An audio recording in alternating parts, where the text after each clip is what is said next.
Hi, Judge, I have it recording. Yes, sir. Hi. We call this meeting to order. Please rise. Mr. Barton will lead us in our invitation.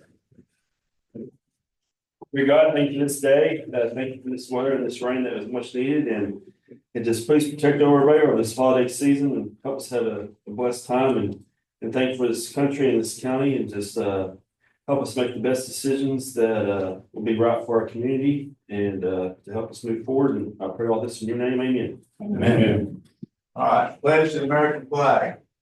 I pledge allegiance to the flag of the United States of America and to the republic for which it stands, one nation, under God, indivisible, with liberty and justice for all.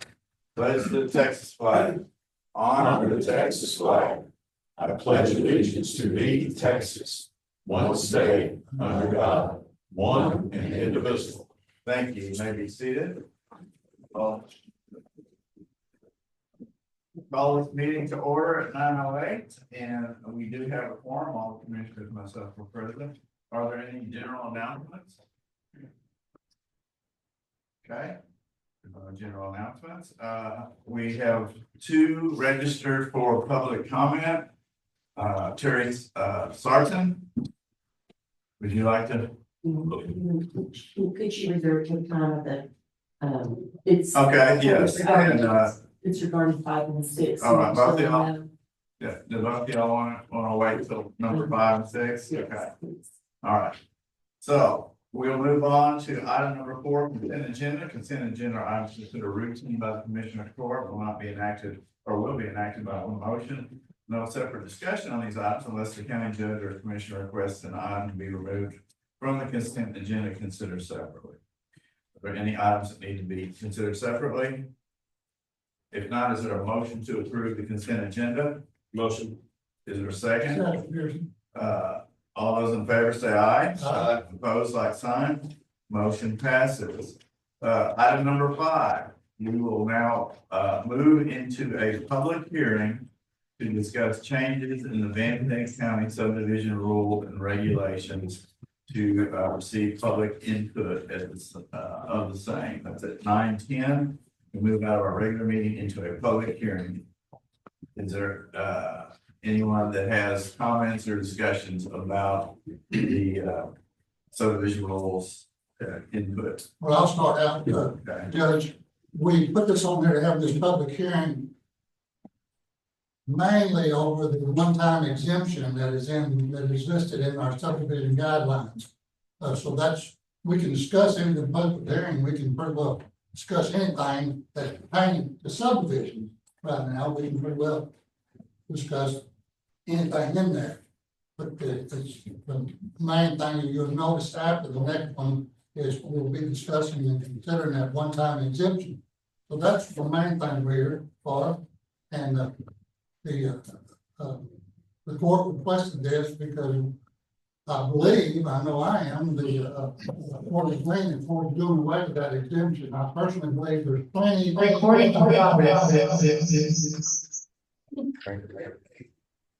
believe there's plenty of other exemptions in there that pretty well covers anything that anyone would need on an exemption. So that's where we're at, just to kick it off.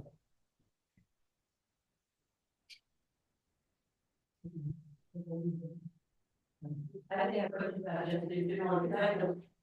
know what the changes are going to be, so I had questions just generally about the subdivision ordinance, but I thought you might discuss other changes, but We're not limited. I didn't know what the one-time exemption was or what your changes were. One question I had was if you are in a subdivision is partially in the EPJ of the city and partially in the county, who are you both, is it the intention for the county and the city to both have to approve the plat or just one? And whose specifications would you go under? Would you go to the strictest specifications? For like the size of a road or the specification for a road? Well, I didn't know if that was addressed in there. I didn't see it. It's not. That would be just like if a project fell on the county line. There has been, I can just give you some references in the past. There's been some things come up that were shared between Van Zandt County and Kaufman County. And we typically, when that happens, we have a meeting between the two entities that's going to be over it. And we assign, one of them takes the lead. If one of them doesn't take the lead, you've got the person doing the developments caught in the middle of, okay, Van Zandt County says do it this way.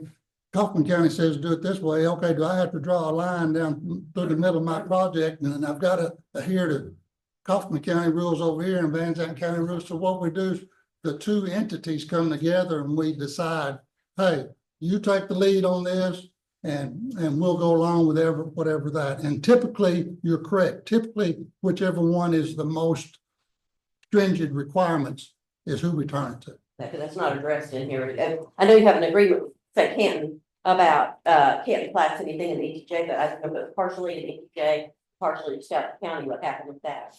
My conversation with Mr. Lamont over there was if the bulk of it's in their ETJ, we'll let them take lead, but they'll agree that we'll follow the stricter parts of either one's policy on each subject. That's what I was hoping. Okay. And then what is the, maybe I'm just reading it wrong, but what is the requirement for a road going into a subdivision? What length does it need to be? Or width it does need to be? Is it 60 feet? I was thinking something about 60 foot. 60 foot right of way and 24 foot of pavement. If 24 I foot. don't have it. 20 foot of pavement. I don't have it. Why 20 when, like, I know Canton is 30 and I've looked at the other city ordinances, most of them are like 36 or something like that. So why 20? Because it doesn't seem like a emergency vehicle would be able to get in through there. Just curious about why it's gone. It was 60 at one time, wasn't it? 6 foot right away, Right away. 20-foot road. Oh, I thought it was a 60-foot road before. How do they get the right of way if they don't own the property? Who has that? I mean, if the subdivider does not own the property that the road is on, how do they get the right of way? They'll have to own they'll have to own the. Now, existing county roads don't have to be upgraded going into a subdivision. Only what they're subdividing has to be there. But they have to grant a 60-foot easement. Or if they're They have crossing to- by an easement. Or if they're crossing by an easement, if you're crossing across somebody else's with an easement, then you have to have those widths and Property. dimensions. If you don't have those, then you're not going to have a successful subdivision. Because what you're doing is you're burdening somebody else's estate, the Serbian estate, the estate that's bearing that easement. They may have given that easement contemplating there's going to be one person driving back and forth or one family. And now there's going to be 65 families driving back and forth. And that's not what was contemplated in this easement. So you have to go back to that Serbian estate and get that larger easement. Okay. And then what about having two forms of ingress and egress to a subdivision? Y'all don't require that, or is that something that y'all try to get? We don't require that or something. And if you're going to plat a property, do adjoining property owners get a notification of an application being filed? That's not required by law. We don't. But you wouldn't want to have some kind of notification to them that there's going to be a subdivision going in next door? Anytime anything's gonna be platted, it comes before the court and it's posted on the agenda. But as far as on original platting, no, replatting might have to. Okay. Is that correct? But what I was thinking was, generally speaking, these are, if you follow all the rules, you get a subdivision, and there's not ever an opportunity. We don't vote up or down on a subdivision. Right. In other words, if somebody owns property and they comply with all the rules, they can ask for a subdivision and receive it. So, and that's, somebody had texted me just this week saying, 18 acres next to me just sold. I want y'all to vote down any, any multiple subdivision over there. And well, we don't, that's not what we can do. We can't vote down. If you comply with the rules, you get to Right. subdivide your property. That's correct. You don't notify any person. Okay. Well, there is a notification when something goes on the agenda here, it's considered public. That's why we have to Right. give our agendas 3 days in advance. But sometimes it's not noticed in a way that somebody would know that that's their property. Well, if you're going to subdivide a potential piece of property and there's not any approval or disapproval process, then what's the notice for? Yeah. Sure. Okay. A flag lot road, that says a flag lot access road must be at least 60 foot wide. What is that? What is a flag lot access road? I kind of looked at the definition, but is that just one lot, or if that's after it's been subdivided into a lot of lots, or is it just one piece of property? And does that not apply to the county road either? You say flag lot? A flag lot Yes. road, that would not Being be the corners. a county road either. If it's county road, then it's county road, it doesn't have to be 60 feet. You know, if somebody does a flag lot setup, everybody know what a flag lot is. Just if you drew it out, it looks like a flag. It's got the pole and then here comes your flag. So their driveway or their easement is just 60 foot wide. It has to be 60 foot wide. Even if it's county road, No.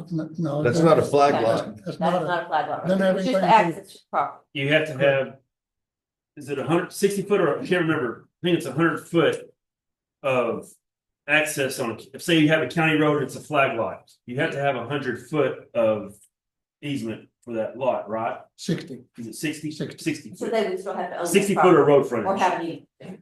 Yeah. Okay, It's an Thank- alternative to doing an easement, it's where the developer actually owns. Right. And plats it as a lot. okay, all right, thank you. All right. Anyone that has any questions about the one-time exemption? What exemption are you talking about? What the question We, is? we added in the revised subdivision guidelines that we passed on June 26th. Item number 1.5, discretionary exemption. The Commissioners Court may consider a one-time, one-person division of land containing 10 acres or less with a waiver approved by the Commissioners Court. And due to the complications that it has created, I believe we're desiring to drop that discretionary exemption. Is that correct? That's what we're here to discuss. Yeah, I think what Keith's saying is, it probably hits on it a little bit better. In 1.4J1,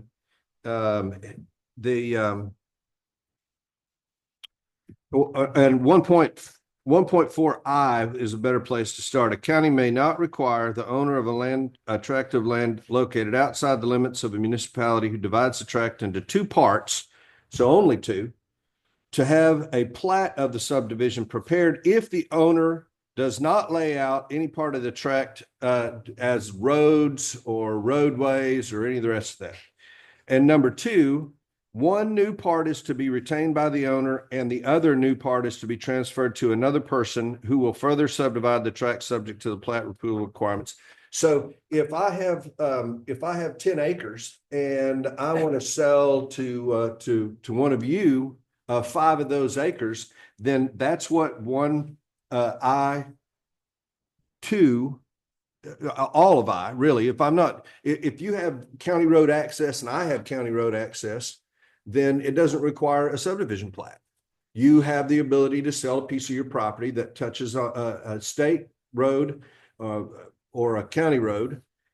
But if I have to make a road to get to you, or if we want to put a park in there or something like that, then you have to comply with all the subdivision rules. And so that really does hit 99.9% of all these one-time, one sale exceptions that was designed for 1.5.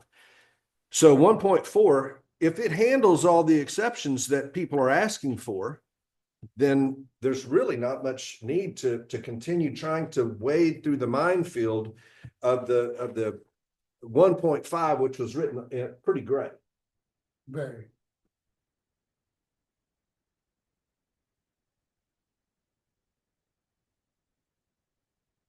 Is there anybody here from TxDOT today? TxDOT has some ideas they'd like to present for future consideration in the subdivision policy. I told them this here would be a good time. Thank you, Commissioner Brad. So my name is Lance Tomacal. I'm the area engineer with the Texas Department of Transportation. I'm over Wood County, in Zandt County. I just went through kind of a driveway permit access process with Commissioner LaPrade on one of the county roads right off 859 north of the city here.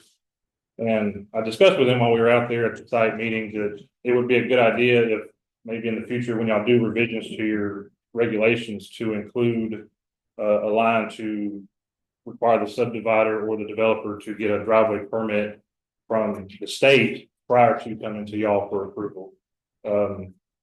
I have examples here from Wood County. They have that in their subdivision regulations. They also have it in their, can't remember, y'all have an appendix A for like a checklist. They also have it in their checklist as part of their submittal documents that they have to go through. So if it's, and I'm just asking if it comes off of any state maintained highways, FM roads, US highways, state highways, anything like that, that they come to me first for access approval before they come to y'all, because you know, it's a big ordeal for them to come to y'all. They have to pay y'all fees and everything. And then if they come to us and I require something different because of safety reasons, then they got to resubmit to y'all, and I think there's more fees involved with that. So I think it would cut down and speed up the process if they reached out to me first, or during the process. You know, most everything I require or request from them is in the plan set that they do for y'all anyways. So it's just some kind of a formality to come through us to get access off of a state maintained road. So I request that. I have examples if y'all want the example from Wood County where I got it highlighted where they call out TxDOT, get an access permit for TxDOT. Some of the councils of governments have also started requiring to get a driveway permit from us before they let the landowners have a address, 911 address. That kind of helps the process too. So I'm available for any questions if y'all have any. I think that's an excellent idea, and I know me personally, and I'm pretty sure that I know Virgil did. We always encouraged our developers to contact you when they came in, but it's not a requirement. Right. So if you'd leave that stuff with us, then we can come back on a future court and put it on. Since we discussed it today, we won't have to have another public hearing, but we can put it on a future court agenda to add that to our guidelines. And I personally think it's a good idea. Yeah, and I would also request, like, I can't, if you're developing off a county road, I can't control that, but if it's a dead end county road, I would ask that y'all maybe keep us in mind, because if it's only one ingress and egress from a county road, from a state road to a county road, that also causes problems. So, say somebody's got 100 acres and they develop it and then they do 1 acre lots, right? Well, now we got 100 people that are going to be turning in using that access. So I need to know that kind of information for turn lanes or stop signs or something in the future. So I would just, that doesn't have to be in there, but just keep that in mind. If there's only one county road and it's a dead end and somebody's trying to develop it, just maybe have them reach out, or y'all can reach out to me and see what's going on. So, who do I need to leave these with? Any of the There's 6 copies there. Okay, thank you. Thanks. Thank you, Lance. Appreciate it. Appreciate you coming, Dave.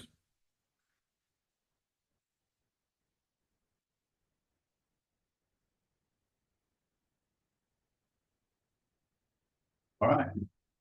Is there any further discussion about subdivision guidelines? If not, I will close the public hearing at 9:26.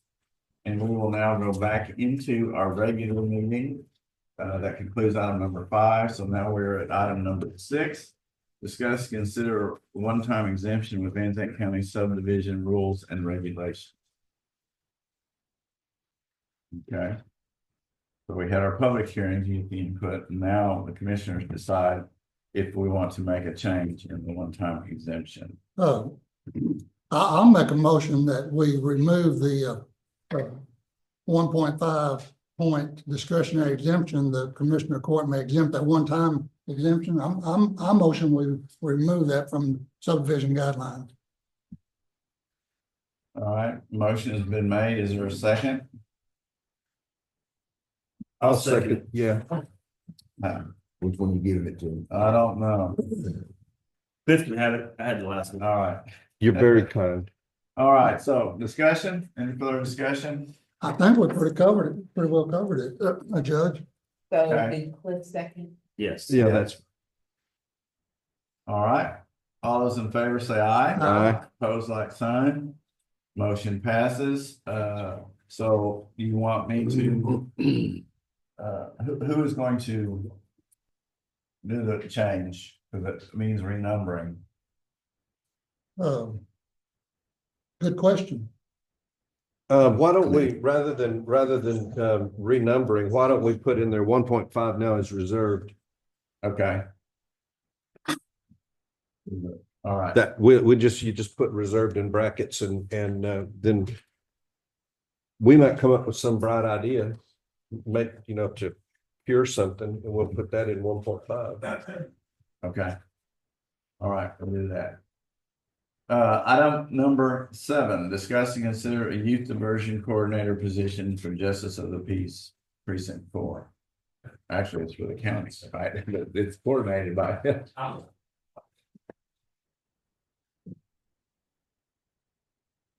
This is Justice of the Peace, Scott Shin.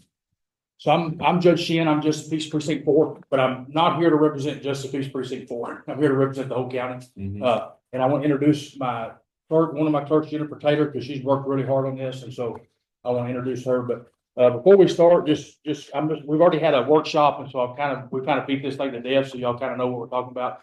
But a lot of people here don't, so I'm gonna just give you a quick run through. So House Bill 3186, about probably a year and a half ago, was passed by the legislature that said January 1st of 2025 that we had to have a plan in place in all of our courts that we divert all juvenile cases for certain charges, and they'll not be filed in court. They be diverted, and they get a one-time diversion per year. And if they complete the diversion, their case is never filed. And so that sounds real simple, but like we've been discussing, that's not as simple as it sounds. And so the state was when they did that, they didn't really give us an exact blueprint of how to do that, but they give us a lot of options. One option is for each court to independently do that.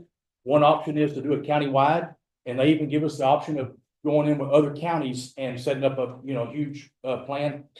We in this county, we have met with commissioners, we've met with all the courts, we've met with the school recess officers, we've met with all the cities.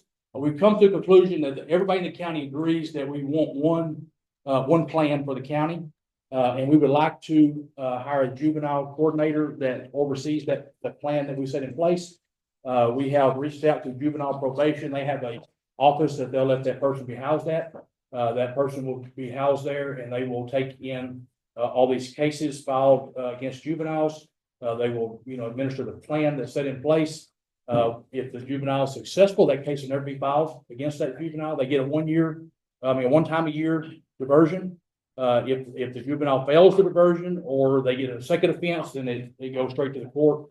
And just a little side note, and of course, when this thing first started, I was kind of like, man, this, some of these juveniles need to get in trouble. But then I got to thinking, when I was 15 years old, if I made a mistake, I got my butt tore up. The school might have done it, my dad might have done it, but that was it. It was over. It didn't follow me. These kids today, if they get in trouble now, sometimes this is causing them not to get jobs later. At 15 years old, and we know at 15, 16, we don't make good decisions. So as more that I thought about this, even though I don't always agree with the legislature, I kind of think this might be a good idea that some of these, first time offenses, we keep off these kids' records, and not, just not hammer on the first time. So anyways, that's kind of what this is set up for. That's what we've been working on. We're all in it. Like I say, we've met with all the cities. We all agree that that's what we want. Of course, here comes the problem. Everything costs money. All right. And so what the legislature did was they do have a grant, and the grant opens December the 10th. Is that the right? Next Monday. We already prepared to write the grant. We're ready for that. We have the numbers that we're going to ask for in the grant. We're happy to share them with you guys. We're going to file for the grant. We can't guarantee we'll get it. We feel very, very confident that we'll get the grant, because this is what it was written for, is rural counties to get juvenile diversion coordinators. They also, when they did this, we had a fund in the county that we have collected for years, and every juvenile case collects $5, and it used to go to what they call a truancy prevention plan, a truancy prevention. What's the word? Truancy prevention. So they changed the name of that now, and it's now a diversion, truancy or juvenile diversion fund or whatever. So now it can be used to fund this. That's the only thing it can be spent for, is juvenile case managers or juvenile diversion coordinators. So In this county, the last time we asked was about a month ago, so we've been wearing y'all out for the last few months. It was about $38,000 in the county. Now, the cities also have money. We met with each city, throughout the county. I think Canton may have had 8,000. There was different amounts of money through the county. We've met with all them. All the judges in those courts have agreed that if the county releases their funds, they're gonna go to their city councils and ask their funds to be released to kick in to help pay for this position until the grant kicks in. So what I'm here for today is to ask you guys to release the funds from that fund and let us go ahead and hire or start trying to hire a juvenile coordinator that would start January 1st or as soon as we can find one, and to pay for that position until the grant kicks in. If the grant doesn't kick in, I'm not asking you guys to fund it out of taxpayer money. When that money runs out, then the position will be, annulled until we can come up with a new plan. And if that happens, I'll be back in next October asking for the position, but I'm not asking for taxpayer money. I'm asking for money that we've already collected on fines. And so questions? I was gonna ask, District Attorney, based on how number 7, discuss and consider youth diversion coordinator position for the Justice Peace Precinct 4. Is that written broadly enough that we could make a motion and vote on whether or not we can release the county funds into this? The county funds that we've, yep. And so what other expenditures are you anticipating for this other than what about equipment and machinery and? So the actual grant that we're gonna ask for is gonna be $80,000 a year, okay? And so the proposed salary now the next question, if y'all approve this motion, the next motion is gonna be for y'all to approve a board that's gonna consist of four positions, which will be 1 JP, 1 municipal judge, 1 law enforcement, and 1 legal, which will either be district attorney or one of her staff, or one of the municipal attorneys, one of the municipal city attorneys, one of those guys that will sit on that board. And that board will then administer the position.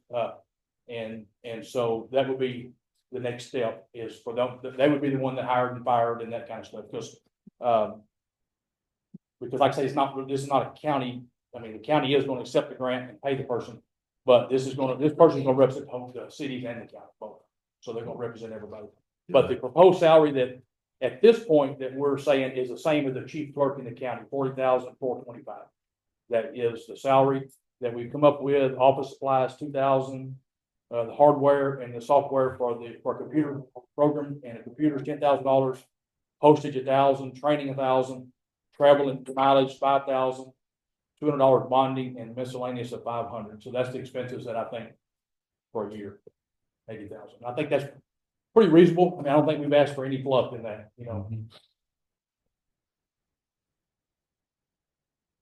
Well, Judge, I appreciate all the work you've done on it. Sounds like a great deal. The way this agenda item is worded, we'd be hiring this person under you and then working at your office, you the supervisor. And there's not another item on the agenda for us to appoint a board or assign to this. The way this is worded, it's coordinate position for Jason to the Peace Precinct 4. Okay. Well, that's not what I'm asking for. So we might need to come back in 2 weeks and revisit it because I don't want it to be that way. That's not what, I'm here to represent all the courts. And so that would be the wrong message. If y'all should say Van Zandt County, shouldn't it? Yeah. And so, well, the motion probably should include the board. So let's do that. So then I would ask y'all to table this and put it on the agenda correctly. And then include the board in that motion, or either put 2 motions, the second motion for the board, if y'all want to vote on it separately. And because I don't want you to vote on it under me, because that's not what I'm here for. I think we need to consider too, you've allowed 80,000 for a year, but we only got 3/4 year left by the time they start. So we need to adjust those figures. And the way budgeting works, we're wanting to pull some contingency. We can't just take that money out and move it over. That would increase the budget. We got to move within the budget. So we'll need to prepare for that next time. Okay. So, well, we wouldn't. The grant was not provided. Right. Yeah, I'm only asking us to fund it with the money we have.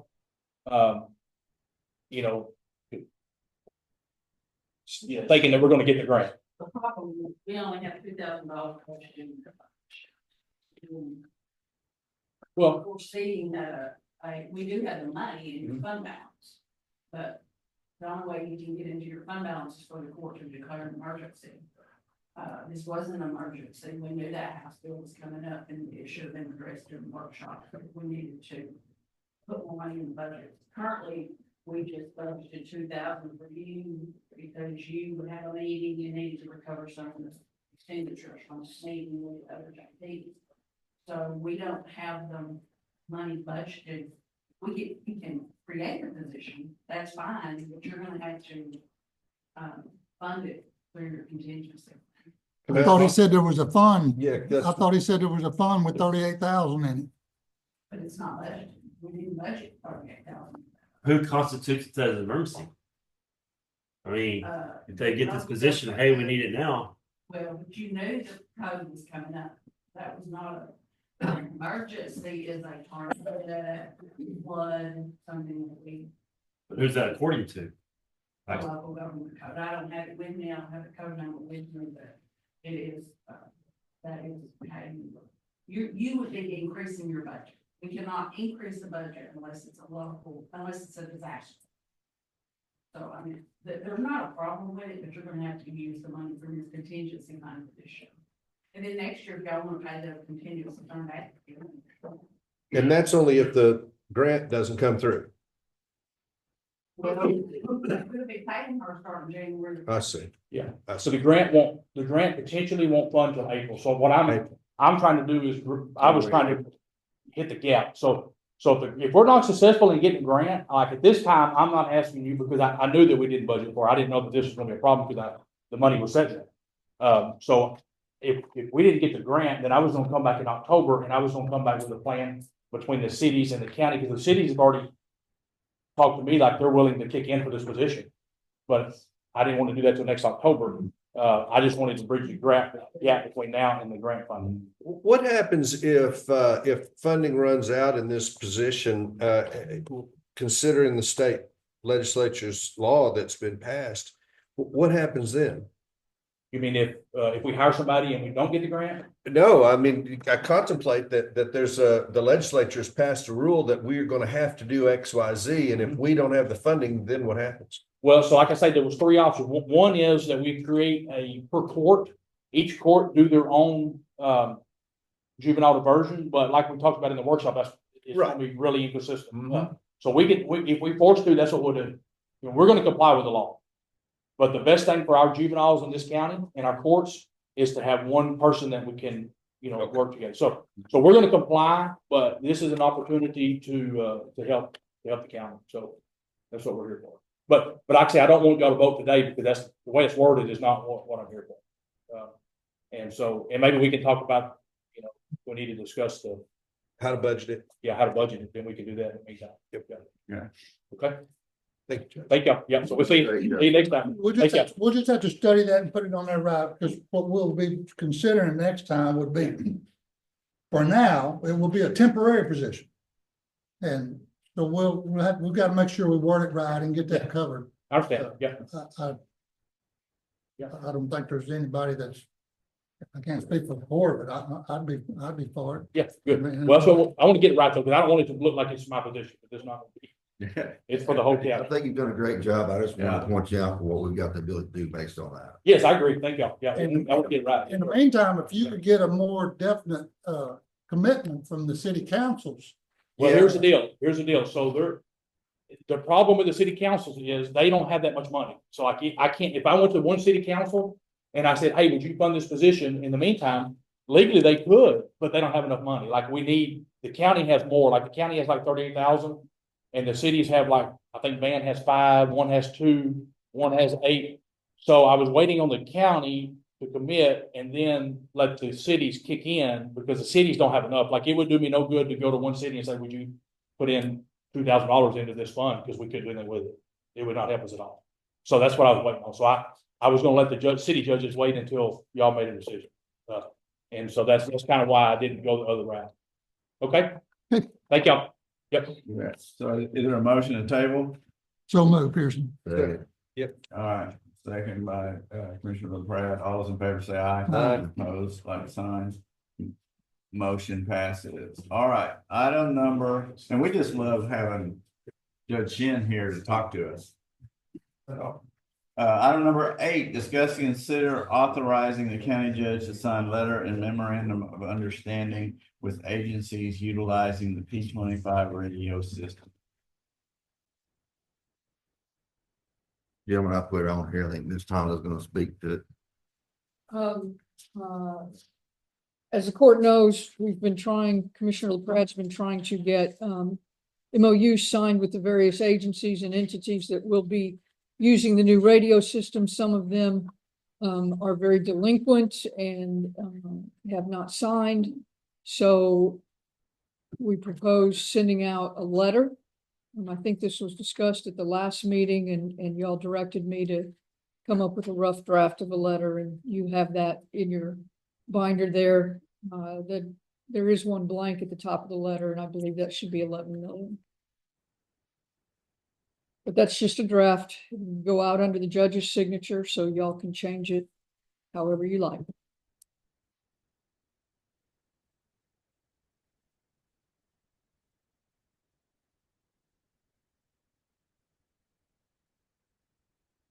Miss Sandy, that ARPA fund grant was approximately $11 million, correct? And then, the only other thing I see in here, gentlemen, is in the last paragraph, be the next to the last sentence, it says, if we do not have your signed agreement by December 18, 2024, we will be unable to provide your radio. It's not just radios for the ones that we was buying radios for, but it's also allowing agencies to put the radios on the network. And does the next system say you won't be able to dispatch through? If there's a better way to word that, and we'll technically the right way to word that. Okay. Well, yeah, because it's been my understanding all along that the old system was still going to be up running for a certain amount of time. Sometime in the future, they may not be able to communicate, but I don't know if it'll be exactly in mid-January that they won't have any communications. The system will probably go live, or actually working on it closer to mid-February. We'll be installing and testing through December and January. And then we were gonna leave the old system online till we get comfortable that everything's good, the bugs worked out in the new system. Then it would be turned into just mutual aid backups for our counties to the north that don't have the similar radio system. And that's what we would do.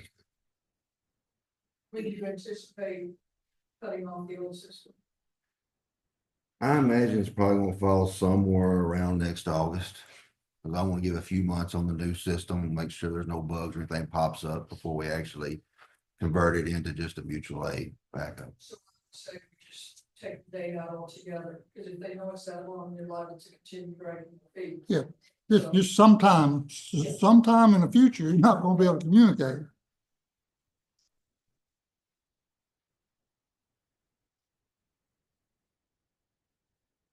And also, where it says, if we do not have your signed agreement by December 18, 2024, we will be unable to provide your agency radios. Or access. We will unable to program the radios to be on our system, because some of them have bought their own radios, correct? Yes, sir. So- But if they don't sign an MOU, we can't put them on the network.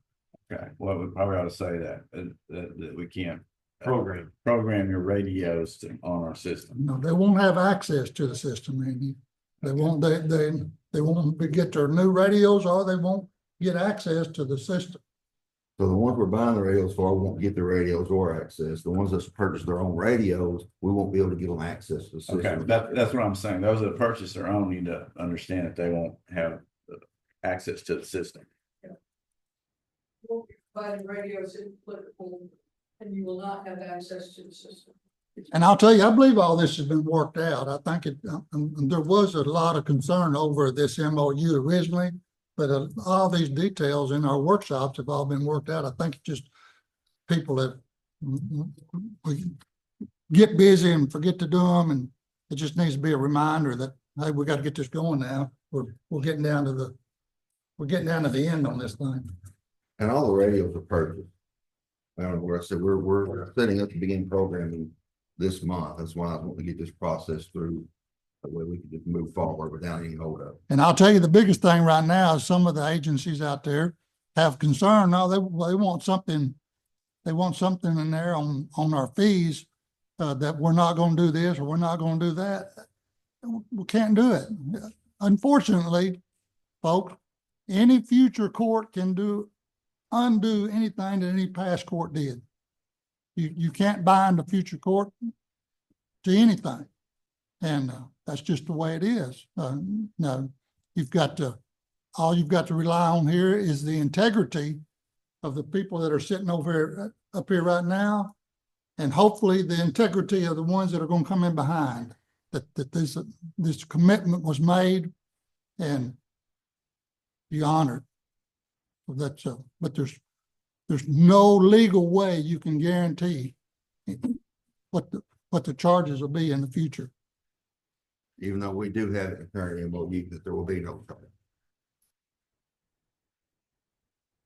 I make a motion we approve this letter and authorize the judge to sign it with the corrections that we've discussed here. I'll second it with one addition, if you'll agree. He also needs approval to sign the MOUs as they're returned to us. To sign the MOU along with this letter. Okay, so moved. Second it. All right, any further discussion? Did you get that, Susan? Yes. Okay. All those in favor say aye. Aye. Opposed, like sign. Motion passes. Item number 9, discuss and consider accepting a donation from Josh Wilkerson for the work on Van Zandt County Road 4129 located in precinct 1. Yes, gentlemen, I put this on here. Mr. Wilson owns a pretty good business out off the service road. And a county road that joins that service road, and he owns both sides of it there by the service road. He has his manufacturing on one side, and he's building his corporate offices on the other. And he reached down about upgrading this road for the section that he owns, so it comes in smooth and nice to his corporate offices and over to his manufacturing side. And he has offered to donate the construction and work to upgrade this road. And I've attached a copy of what his contractor proposing to build, and I ask the court that we accept this donation at this time. Chad, do you have a dollar amount? He didn't include a dollar amount. He just listed what he was going to have his contractor build. It'll be at his expense. I'm all for it. It might be to his advantage to put a dollar amount in there because that's the only way he's going to be able to use it for his tax advantage.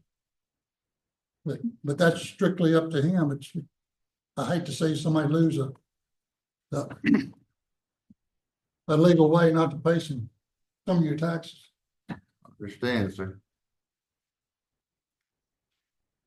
Good motion. But yeah, but I'll second your motion. You might want to come back with that. Come back after construction and Yes, a dollar amount put on it. All right, can somebody make the motion? I did. So. And I second it. All right. Any further discussion? All those in favor say aye. Aye. Opposed, like sign. Motion passes. Item number 10, discuss, consider accepting a check from Wind Underground Services LLC in the amount of $5,720 for damages to Van Zandt County Road 4413 located in precinct 4. Yes, this is mine. This is that fiber optic underground. They put a box in the middle of the ditch. It washed out, caused some problems. We had to go fix it, and I billed them for what it costs us in time and labor, and they sent us a check, and I motion to accept this check to precinct 4. Right. Precinct four. Thank you. 4. I second that. Motion been made and seconded. Any further discussion? All those in favor say aye. Aye. Opposed, like sign. Motion passes. Item number 11, discuss and consider passing a resolution for the DA to request a copy of all plans for the indoor battery storage facility within 10 days under NFPA 855. I think I put this on there. The workshop that we had a week ago where the state fire marshal and our fire marshal, they indicated that there are certain requirements in the NFPA, and those are those that deal with requests from the authority having jurisdiction, AHJ. There are many things that are in NFPA 855s. I've gone through it in the last week. For example, there are requirements to provide us their testing for explosions and fires, whether or not one pod can catch the next pod on fire. All those tests and the results from those can be received by us if the authority having jurisdiction, which is our fire marshal, requests them. There are requirements that their commissioning plan, their decommissioning plan, the testing for their ESS cabinets, which are the storage pods themselves, be provided to us. And I've provided, I've got all of these particular code sections set out here.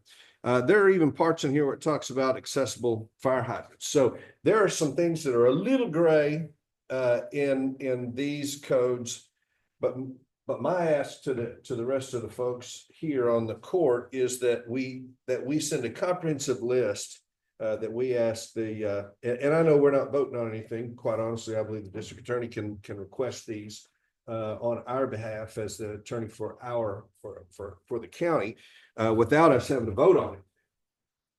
But there are some specific things on here as it relates to the commissioning report provided by the system installer or the commissioning agent to the system owner and to the authority having jurisdiction prior to the final inspection and the approval. In addition, it says that in remote locations, 9.5.2.5 remote locations, when agreeable with the ESS owner and approved by the AHJ, fire suppression systems and water supply shall not be required. Meaning that the only way that it wouldn't be required is for the ESS owner and the authority having jurisdiction, us, to say, yeah, you don't have to do it. So I believe that there are some things in 855 that we can specifically require and request that their attorneys would have to come back and say, this is why we don't believe that those are appropriate or necessary. So I have only 5 pages. We won't go through them all today, but these are requests that I believe that we can rightfully ask from this company to provide us the health and safety and welfare of the county, and they have to do it. If they don't do it, according to what the state fire marshal said when he was here last week, then we can ask for the state fire marshal to put an administrative hold on their installation. So that's the research that I've done over the last week and the information that I'm prepared to provide to and work with the district attorney on a letter requesting this information. Sure, I do believe that item is sufficient for a vote. If y'all want one, it's the next item, the next agenda item I had a concern on. Thank you. Make a motion? Yeah. I would like to make a motion that we work with the district attorney to provide the facility owners and installers specific requests complying with NFPA 855. And I'll provide that to all of the commissioners prior to us sending that out. But I do ask that my motion would be that we prepare this letter and that we authorize the district attorney to send it over to the folks that are installing this so that we can get this process and we can begin, because I'll tell you, I've sent 5 emails over. I've copied the judge on each one of them, and they have not responded to any of those 5 emails. I think, Cliff, all we can do is vote on a resolution here. So I think if you'll state if how fast you can come up with how you want your resolution to read on support of the DA, I think we can vote on that. But the way it's listed here, it's concussive. Well, and consider a yeah. resolution. I don't have, I believe, and I talked to the district attorney this morning, she doesn't really need us to vote on her representing the county with these questions. She doesn't, but it would, But it would I'm be happy nice to- to have the support of this court as far as if you wanna, That's why how we have fast it you on- can come up with a resolution that we can vote on. So we need a resolution to pass. We can pass or fail a resolution the way this is written. It wasn't written that we would direct her to do so. It was written that we'd pass a resolution. That's perfectly fine. That's perfectly fine. Our resolution is that the resolution is that we direct the Amador facility to answer all the questions related to health, safety, and welfare of the Amador battery storage facility. So I have another question. It says all plans. Is that referring to all plans that we can access under NFPA 855? Or is that all plans they have? I would think that we can based on my reading of 855 and yours may be different. After looking at 855 this last week, I believe that we can ask for all plans related to the Amador's battery energy storage system in Van Zandt County on 47.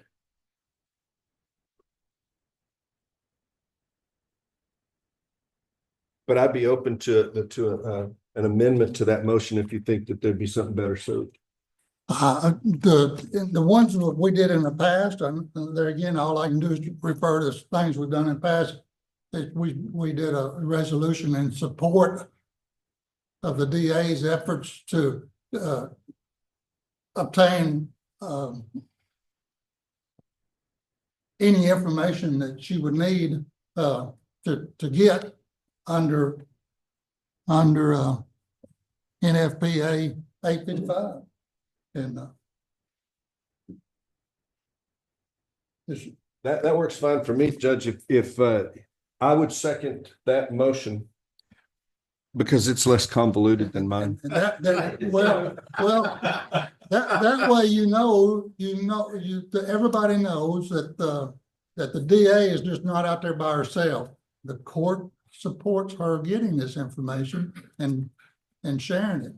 You got that. So the resolution is in support of the DA's efforts to obtain information from developers of the Amador storage. To Larry. Yeah, right. Yes. So how about, Under NFPA 855. Yeah. about this for a resolution? Wherefore, in the interest of protecting the health and safety of the residents of Van Zandt County, be it resolved that the Commissioners Court of Van Zandt County grants full support to the Van Zandt County District Attorney, to the Van Zandt County District Attorney's efforts requesting a copy of all plans of the Amador Battery Storage Facility under NFPA 855. So move, Pearson. Second.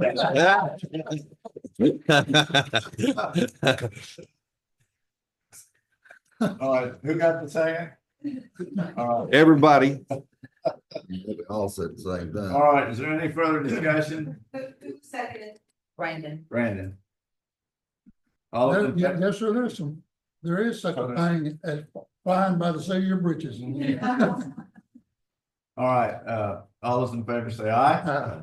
Opposed, like sign. Motion passes. All right, item number 12. And I put this on here, not knowing that we had this item number 11 that was going to be on there, and it kind of addresses what I was going to put on here. And that is where does the court want to go considering the battery storage facilities? There are several things that have been done by Kerr County and Kendall County. And, my question was, do you want us to continue down that route and looking at those different things that they have done? Or do we want to stick with this, what we've got right here, which is probably more effective? This is the one I'm gonna warn you on, Judge, because All you can do here is discuss possibilities. You can't make a decision. And that's exactly why I put it that way, because there's a lot of research and work that needs to be done, and I want the court to tell me which way to go. So I don't want to spend a lot of time working. Okay, all right, then, Well, I think the 391s are beneficial. I think the from the work that I've done on them, they can be limited to, and I think what the citizenry are most interested in, and I am too, honestly. I think what we're most interested in is that we want Van Zandt County to remain an agriculture centered lifestyle. That's why many of us moved out here and got out of the city. And it is not our interest to have natural gas compression facilities. There was a property that my family looked at over on the other side of Fort Worth, and there was this big natural gas compression facility over there just chunking away, 24 hours a day. And there's no way that I'm going to buy that property.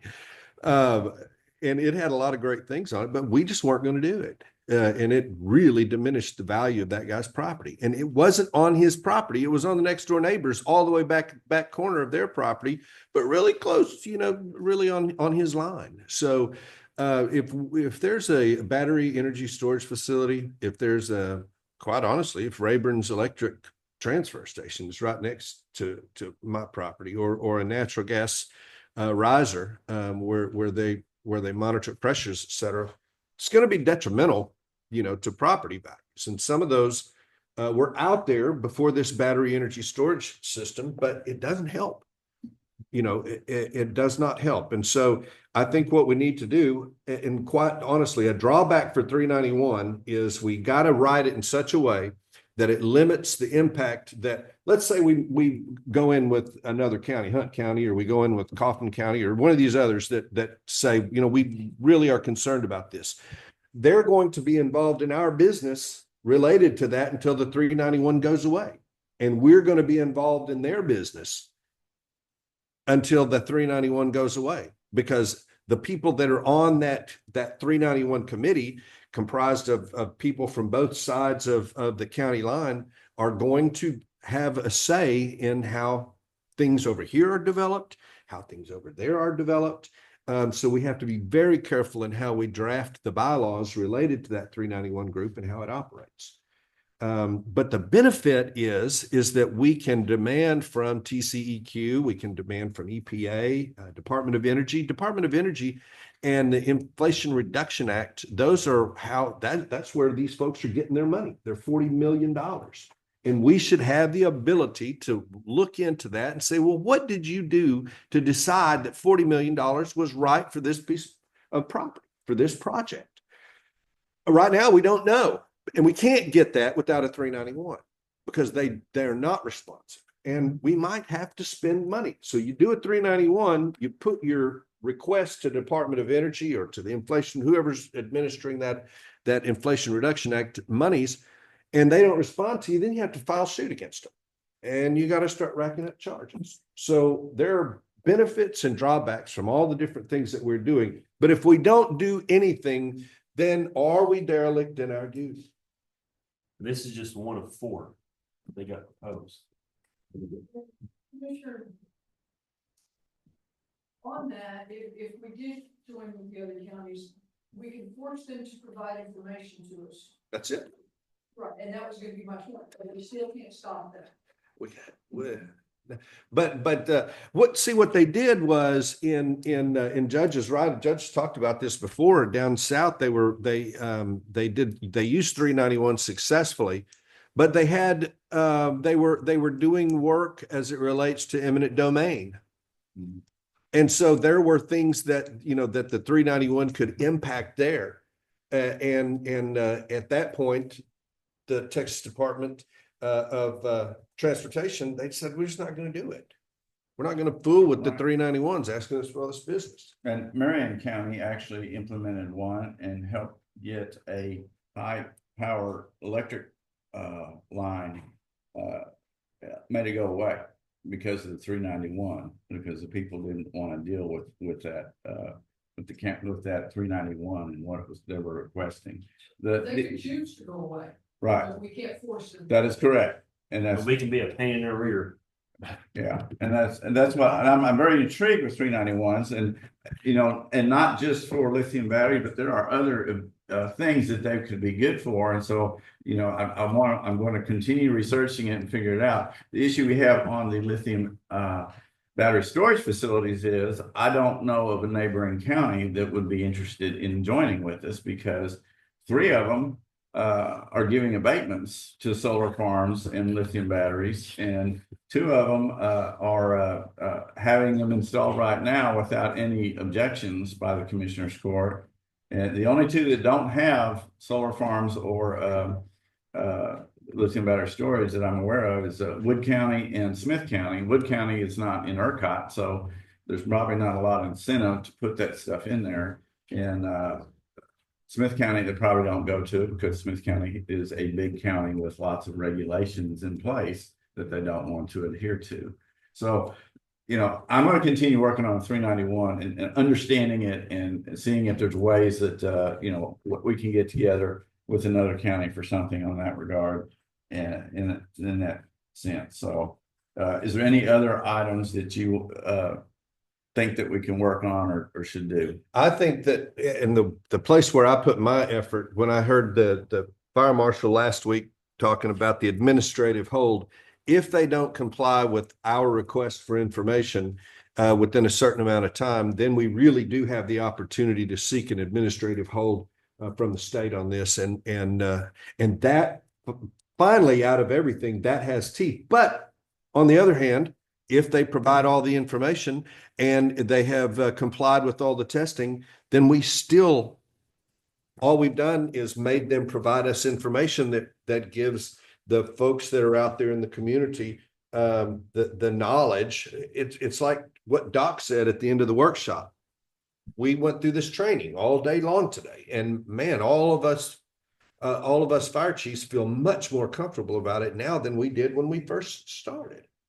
So that those things speak. If they provide us the information and everybody says, you know what, I think we can work through this. That's one thing. But right now we don't have the information. I'm not getting any response from those folks, and it's a problem. Okay.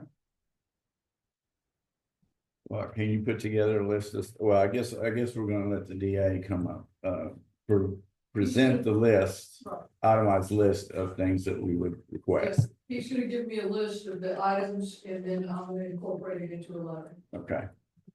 All right. Got that. All right. Is there any other items of discussion on the lithium battery storage facilities?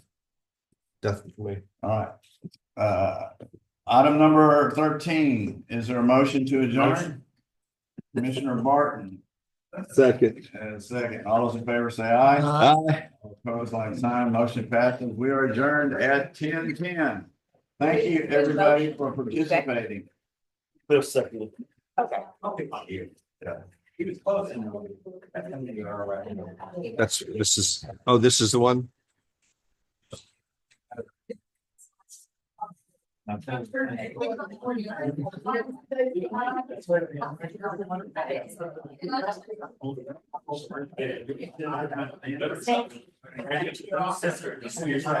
Oh my.